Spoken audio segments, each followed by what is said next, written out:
Okay, so I'm Michael. I'm Paul's middle son. And first, maybe I'll just say a few words about where we are right now. This is El Dorado Park, and it's a huge park. The nature center that was just mentioned is just right over there. You could I don't know, if you use your imagination, you could see it over there. And there's the library is over here. The Little League baseball stadium is right there. The duck pond is over here. My steel drum band that I was in for many years, we used to occasionally rehearse outside here in El Dorado Park, just right down there at the corner. We would just bring all of our drums out here and practice in the open air like this. And one day I just, now that we're here, I remember one time my dad dropped me off at the rehearsal in a giant tour bus that he was testing. So they're all set up, they're all and we pull up in a giant tour bus, and I come down the steps with my drums. But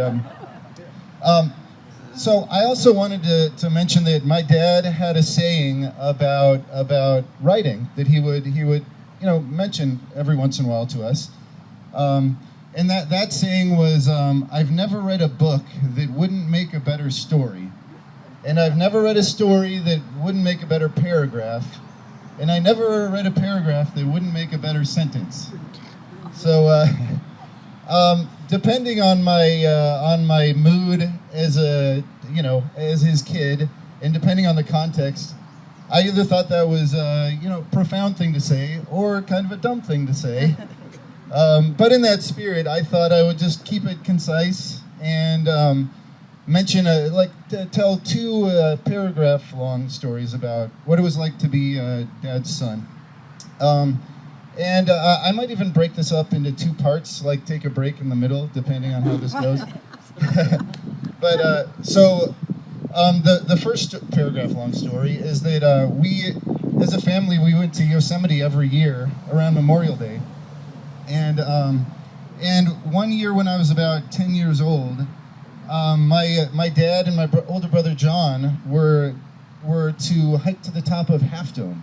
And does everybody know what Half Dome is in Yosemite National Park? It's that iconic, towering piece of rock. It towers above Yosemite Valley.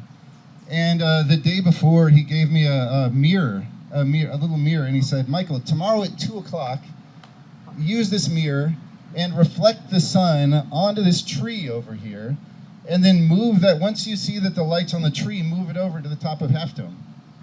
And the next day at 2 o'clock, I did it, and I asked him, Dad, did you see the light? Did you see the light? And he was like, yeah, I saw it. But then as time went by, I was like, was he just saying that to humor me, because to make me happy that I did a good job? But I asked him again just a few years ago, because he asked me to list some memories of my life, and he said, yeah, I definitely saw it. And then it occurred to me to ask my brother John, because John was on the hike too. And I said, John, maybe you could, let me ask you about this. Did you see it? And John said, yeah. That they could see me. They could see me at the bottom, and by the river in Yosemite Valley, they could see me, the light from my little mirrors from when they were on top of Half Dome. And then it occurred to me, why didn't you guys do the same thing for me?